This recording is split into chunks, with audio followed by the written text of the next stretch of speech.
Hello friends, मेरे स्पामिस्ट्री and astrology video channel पे आपका स्वागत है। तो आज हम एनालिसिस करेंगे सैंड का और चेक करेंगे इसमें क्या क्या नई चीज़ें हमें सीखने के लिए मिलती हैं। तो एज यूजुअल शुरू करूँगा फिंगर्स के एनालिसिस से, उसके बाद चेक करेंगे फिंगर्स की सेटिंग को एंड माउंट्स को, और सबसे लास्ट में हम चेक करेंगे लाइंस को। इस तरह से पूरे हैंड का जो एनालिसिस हम कंप्लीट करेंगे। तो चलिए मैं शुरू करने जा रहा हूँ, साथ साथ ड्रॉ करता जाऊँगा आपके लिए ताकि आपको समझने में कोई दिक्कत ना हो। दोस्तों, वीडियो शुरू करने से पहले आपको बताना चाहूँगा, यह जो नंबर आपको आपकी स्क्रीन के ऊपर नज़र आ रहा है, यह मेरा व्हाट्सएप नंबर है। अगर आप भी अपने हाथ की वीडियो बनवाना चाहते हैं या फ़ोन कंसल्टेशन लेना चाहते हैं तो आप हमें व्हाट्सएप के ज़रिए, सिग्नल के ज़रिए या फिर टेलीग्राम के ज़रिए मैसेज सेंड कर सकते हैं। यहाँ पर आप देख सकते हैं इनकी जो हथेली है कुछ इस तरह से एक स्क्वायरिश शेप में नज़र आ रही है, जो इंडिकेट करती है एक हार्ड वर्किंग टाइप की नेचर को। और अगर इनकी फिंगर्स को चेक किया जाए तो फिंगर्स यहाँ पर काफ़ी थिक नज़र आ रही हैं, जिसकी वजह से बहुत अच्छी एनर्जी एंड स्टैमिना नेटिव के भीतर देखा जा सकता है। साथ ही साथ आपको सभी फिंगर्स पर ऐसी कुछ बारीक खड़ी रेखाएं भी नज़र आएंगी। ऐसी रेखाओं का होना काफ़ी अच्छा माना जाता है। ऐसी रेखाएं होना इंडिकेट करता है कि नेटिव मिलनसार स्वभाव का रहने वाला है, दूसरों के साथ बहुत अच्छी सी तहजीब से पेश आने वाली नेचर ऐसे व्यक्ति की देखी जा सकती है। बात करते हैं फिंगर्स की लंबाई की, तो आप यहाँ पर देखेंगे इनकी तर्जनी उंगली हमें इनकी सूर्य फिंगर के मुकाबले और शनि फिंगर के मुकाबले थोड़ी शॉर्ट नज़र आ रही है। आप यहाँ पर देख सकते हैं ये दोनों फिंगर्स, जैसे यह शनि की फिंगर है और यह सूर्य फिंगर है, दोनों ही काफ़ी अच्छी लेंथ में है, जबकि इनकी तर्जनी उंगली थोड़ी शॉर्ट नज़र आ रही है, जिस वजह से लीडरशिप क्वालिटीज़ में थोड़ी सी वीकनेस देखने को मिलती है। ओवरऑल इस फिंगर का शॉर्ट होना नेटिव के फैमिली की तरफ से मिलने वाले सुखों को भी कम करता है। ओवरऑल थिकनेस देखी जाए तो काफ़ी अच्छी है और इनका बृहस्पति माउंट अच्छा होने की वजह से नेटिव स्पिरिचुअल माइंडेड रहेगा और काफ़ी नॉलेजेबल रहेगा। अगर हम इनकी शनि फिंगर की बात करें तो बहुत अच्छी लंबाई में नज़र आ रही है। शनि फिंगर का अच्छी लंबाई में होना इंडिकेट करता है कि नेटिव काफ़ी हार्डवर्किंग नेचर का होगा। ऐसे व्यक्ति अनुशासन प्रिय होते हैं, न्याय प्रिय होते हैं और अपनी इन्हीं खूबियों की वजह से जीवन में अच्छी तरक्की कर पाने में भी कामयाब रहते हैं। अगर हम इनकी सूर्य फिंगर की बात करें तो आप यहाँ पर देखेंगे इनकी सूर्य फिंगर लेंथ में काफ़ी अच्छी नज़र आ रही है, लगभग शनि फिंगर के इक्वल पहुँचती हुई सूर्य फिंगर नेटिव को एक अच्छा सोशल सर्कल देती है। ऐसे व्यक्ति जिनकी सूर्य फिंगर लंबी होती है अपने जीवन में काफ़ी क्रिएटिविटी शो करते हैं, काफ़ी अच्छी क्रिएटिव और आर्टिस्टिक क्वालिटीज़ ऐसे व्यक्ति के भीतर देखने को मिलती हैं। एक बहुत अच्छा सोशल सर्कल बना पाने में भी कामयाब रहते हैं, लेकिन साथ ही साथ थोड़ी रिस्क टेकर टाइप की पर्सनैलिटी भी ऐसे व्यक्ति की देखने को मिलती है। ऐसे व्यक्ति जीवन में रिस्क लेने से नहीं घबराते और कई बार तो अपनी धन की इन्वेस्टमेंट्स के मामले में भी जीवन में रिस्क ले बैठते हैं। अपने धन को ऐसी जगहों पर इन्वेस्ट कर देते हैं जहां पर लॉस के चांसेस हों, जैसे शेयर मार्केट है, क्रिप्टो करेंसीज है, म्यूचुअल फंड जैसी चीज़ों में भी नेटिव की रुचि देखने को मिल सकती है।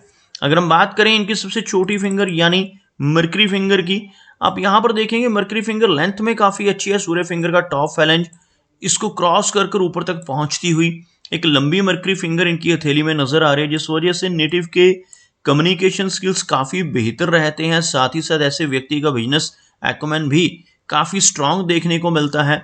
ऐसे व्यक्ति की पूर्वानुमान की क्षमता भी काफ़ी बेहतर होती है जिनकी मर्करी फिंगर अच्छी लेंथ में हो।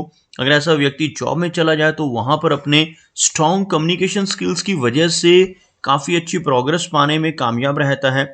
लेकिन साथ ही साथ अगर ऐसा व्यक्ति बिजनेस के माध्यम से धन कमाए तो और भी बेहतर परफॉर्मेंस ऐसे व्यक्ति की देखने को मिलती है।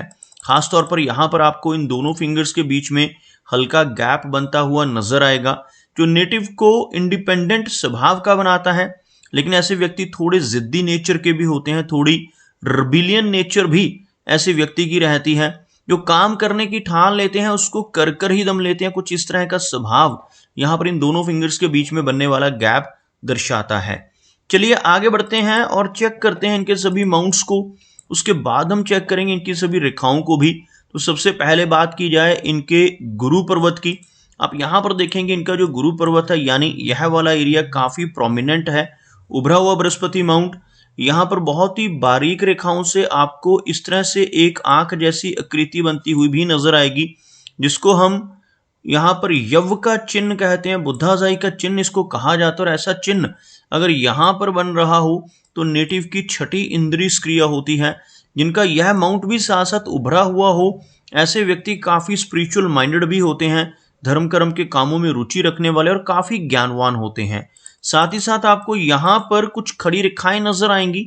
यह रेखाएं जो इनकी जीवन रेखा से निकलकर ऊपर की तरफ बढ़ रही हैं, इन रेखाओं को प्रोग्रेस लाइंस का नाम दिया जाता है। जिनके हाथ में ऐसी प्रोग्रेस लाइंस मौजूद होती हैं, ऐसे व्यक्ति जीवन में काफी अच्छी तरक्की कर पाने में कामयाब रहते हैं, भले ही बाकी के कुछ और चिन्हों और रेखाओं की वजह से थोड़े उतार चढ़ाव इनके जीवन में रह सकते हैं। लेकिन इन सब चीजों के बावजूद ऐसा नेटिव अच्छी प्रोग्रेस जीवन में कर पाने में कामयाब जरूर होता है।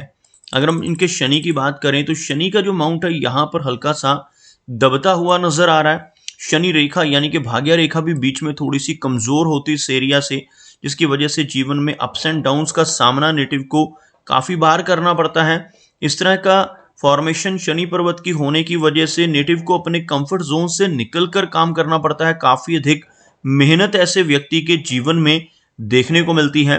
लेकिन यहाँ पर आपको एक फिश का सिंबल बनता नजर आएगा। इस एरिया में आप देखेंगे कुछ इस तरह से मछली नुमा आकृति आपको बनती हुई नजर आएगी। और शनि पर्वत के ऊपर इस तरह का फिश का सिंबल बनना नेटिव को ऑकल्ट साइंसेस में काफी रुचि देता है। जैसे यह पामिस्ट्री है, astrology, tarot cards, vastu, reiki जैसी विद्याएं होती हैं, ऐसी विद्याओं में नेटिव की रुचि रह सकती है। ऐसा व्यक्ति ऐसी विद्याओं के बारे में सीखने की कोशिश भी जीवन में जरूर करता है और काफी अच्छी सिक्स सेंस ऐसे व्यक्ति की जरूर होती है। अगर हम इनके हाथ में भाग्य रेखा की बात करें तो ओवरऑल इनके हाथ में भाग्य रेखा शुरुआत में काफी अच्छी नजर आ रही है, लेकिन आगे चलकर यह रेखा कमजोर पड़ती हुई, यहां से शुरू होने वाली यह रेखा आपको लगभग यहां तक काफी अच्छी नजर आएगी। बीच में भी रेखा मौजूद है लेकिन थोड़ी हल्की होती है और आगे चलकर यह रेखा फिर से बढ़ती हुई, इस तरह की भाग्य रेखा जीवन हमारी हथेली में मौजूद होने पर नेटिव अपने जीवन में मिडिल एज में पहुंचकर काफी स्ट्रगल का सामना करता है। लेकिन जैसे ही नेटिव 50 क्रॉस करता है, 50 की एज के बाद, ऐसे व्यक्ति के जीवन में तरक्की होने लगती है और ऐसा व्यक्ति अपनी ओल्ड एज को काफी कंफर्टेबली मैनेज करने में कैपेबल रहता है। अगर हम बात करें इनके सूर्य पर्वत की, आप यहाँ पर देखेंगे सूर्य माउंट का जो एरिया हल्का सा दबता हुआ नजर आ रहा है और सूर्य रेखा बहुत ज्यादा लंबाई में नहीं है। सूर्य माउंट अगर इस तरह से दब रहा हो तो नेटिव को यश मिलने में जीवन में कमी महसूस होती है। ऐसा व्यक्ति दूसरों के लिए कितना भी काम कर ले, दूसरों की कितनी भी हेल्प कर ले, बदले में कोई इनाम, कोई एप्रिसिएशन नहीं मिल पाती, जिसे हम यश की कमी कहते हैं। लेकिन यहाँ पर आपको इस एरिया से ऊपर की तरफ उठने वाली यह सूर्य रेखाएं नजर आएंगी, जो एक से अधिक है। यहाँ पर एक से अधिक सूर्य रेखाओं का होना नेटिव की मल्टीटास्किंग अप्रोच को इंडिकेट करता है। ऐसे व्यक्ति जिनके हाथ में एक से अधिक सूर्य रेखाएं होती हैं, एक ही समय पर कई काम एक साथ करने वाले होते हैं, लेकिन किसी भी एक काम के ऊपर पूरा फोकस नहीं कर पाते। बात करते हैं इनके मरकरी की, थोड़ा सा लो सेट होता हुआ मरकरी माउंट, जिसकी वजह से थोड़ी शाई नेचर रहने की संभावनाएं रहेंगी। लेकिन यह एरिया आपको काफी उठा हुआ भी नजर आएगा। उभरा हुआ बुध पर्वत नेटिव के बिजनेस एक्यूमेन को बढ़ाता है। इस तरह का उठा हुआ मरकरी माउंट होने से नेटिव की पूर्वानुमान की क्षमता अच्छी रहती है और काफी अच्छे कम्युनिकेशन स्किल्स नेटिव को अपने जीवन में गॉड गिफ्टेड मिलते हैं। बात करते हैं इनकी मेजर लाइंस की। आप यहाँ पर देखेंगे इनकी जो लाइन ऑफ हार्ट है कुछ इस तरह से आगे बढ़कर यहाँ पर रुकती हुई नजर आएगी आपको, लेकिन साथ साथ यह जो एक ब्रांच आपको नजर आ रही है ऊपर की तरफ, जिसके जरिए फिश का सिंबल भी कंस्ट्रक्ट हो रहा है, यह रेखा गर्डल ऑफ वीनस की फॉर्मेशन के तौर पे देखी जाती है। और यह जो मेन लाइन है यहाँ पर इनके शनि माउंट के नीचे रुकती हुई नजर आ रही है। लेकिन इस रेखा के होने की वजह से नेटिव थोड़ा इमोशनल नेचर का रह सकता है। ओवरऑल जो इनकी स्ट्रेट हार्ट लाइन है यह काफी प्रैक्टिकल बनाती है, लेकिन थोड़ी मूडी टाइप की नेचर ऐसे व्यक्ति की देखने को मिलती है जिनके हाथ पर इस तरह की कंस्ट्रक्शन हार्ट लाइन की देखने को मिले।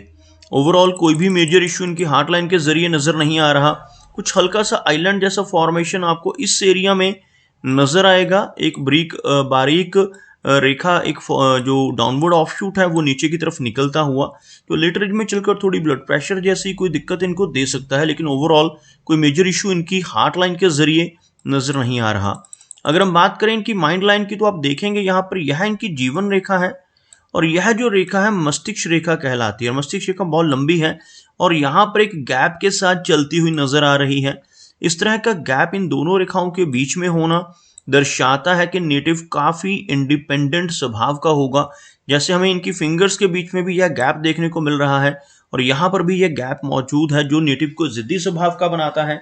ऐसे व्यक्ति अपनी मनमर्जी के मालिक होते हैं और थोड़े जिद्दी स्वभाव के देखे जा सकते हैं। और अगर हम बात करें इनकी माइंड लाइन की लेंथ की, तो आप देखेंगे लगभग यहां से शुरू होकर यह रेखा बिल्कुल अंत तक पहुंचती हुई एक लंबी मस्तिष्क रेखा का होना इंडिकेट करता है कि नेटिव की मेमोरी काफी अच्छी रहेगी। लेकिन यही लंबी माइंड लाइन नेटिव को कई बार थोड़ा तनाव और एंग्जाइटी की दिक्कत भी देती है, क्योंकि ऐसे व्यक्ति पुरानी से पुरानी बातों को भूल नहीं पाते, जिस वजह से कई बार थोड़ा स्ट्रेस का सामना इनको अपने जीवन में करने को मिलता है। अगर हम इनकी जीवन रेखा की बात करें, तो आप यहाँ पर देखेंगे जीवन रेखा इस एरिया से शुरू होकर लगभग यहाँ तक और आगे भी यह गोलाई में बढ़ती हुई आपको नजर आएगी। लगभग 75 के आसपास की एज ऐसे व्यक्ति की रहने की संभावनाएं रहती हैं।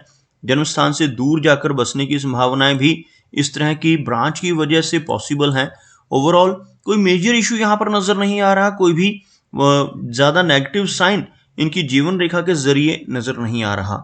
अगर हम यहाँ पर देखें, यहाँ पर आपको केतु माउंट के ऊपर भी एक फिश का सिंबल बनता हुआ नजर आएगा कुछ ऐसी रेखाओं से। यह जो चिन्ह है केतु पर्वत के ऊपर बनने वाला फिश का सिंबल कहलाता है। और जिन लोगों की हथेली पर इस तरह का फिश का सिंबल हो, ऐसे व्यक्ति को जीवन में कई बार अचानक धन लाभ होने की संभावनाएं बनती हैं। इस तरह का चिन्ह होने से इंश्योरेंस के जरिए, इनहेरिटेंस के जरिए, शेयर मार्केट या लॉटरी जैसी चीजों से भी धन की प्राप्ति होने की संभावनाएं रहती हैं। खासतौर पर मिडिल एज के बाद ऐसे व्यक्ति के पास अच्छी खासी इनकम होने की संभावनाएं बढ़ जाती हैं। अगर हम यहाँ पर देखें, आपको कुछ रेखाएं इनके चंद्र पर्वत से ऊपर की तरफ उठती नजर आएंगी, जिनमें से भाग्य रेखा भी एक है। और कुछ ऐसी रेखाएं जो ऊपर की तरफ बढ़ती हुई लंबी दूरी की यात्राओं को इंडिकेट करती हैं। ऐसी रेखाएं हाथ में होना मून माउंट के ऊपर नेटिव को जीवन में काफी ट्रैवलिंग देती हैं। फॉरेन ट्रैवल के भी इस तरह की रेखाओं की वजह से योग बनते हैं। लेकिन काफी अधिक मात्रा में यहाँ पर अगर रेखाएं मौजूद होती हैं चंद्र पर्वत के ऊपर, तो बेचैनी की समस्या का सामना भी करना पड़ता है। साथ ही साथ थोड़ी एंग्जाइटी ऐसे व्यक्ति को इन रेखाओं की वजह से होने की संभावना बढ़ जाती है। अगर हम इनके शुक्र पर्वत की बात करें, आप देखेंगे यह जो माउंट है शुक्र का एरिया इनके हाथ में काफी अच्छा नजर आ रहा है, उभरा हुआ है, जिस वजह से नेटिव को जीवन में हर तरह की सुख सुविधाएं मिल जाती हैं। लेकिन इस माउंट के ऊपर बहुत सारी बारीक रेखाएं भी नजर आ रही हैं, जिन्हें हम वरी लाइंस के नाम से जानते हैं। ऐसी रेखाएं अगर वीनस माउंट के ऊपर मौजूद होती हैं, तो नेटिव को कुछ न कुछ चिंताएं अपने परिवार की तरफ से मिलती हैं, जिन्हें हम इन रेखाओं को हम वरी लाइंस इसी वजह से कहते हैं। दोस्तों, ये कुछ एनालिसिस थे इनके हैंड के बारे में, और मेरी कोशिश यही रहती है कि सभी सवालों के जवाब एक ही वीडियो के थ्रू दे पाऊं। लेकिन फिर भी कोई ना कोई चिन्ह या सवाल रह जाता है, तो इनसे रिक्वेस्ट है कि अगर इनका कोई क्वेश्चन पेंडिंग है तो मुझे व्हाट्सएप पर मैसेज करें। मेरा वीडियो वॉच करने के लिए आपका बहुत बहुत धन्यवाद।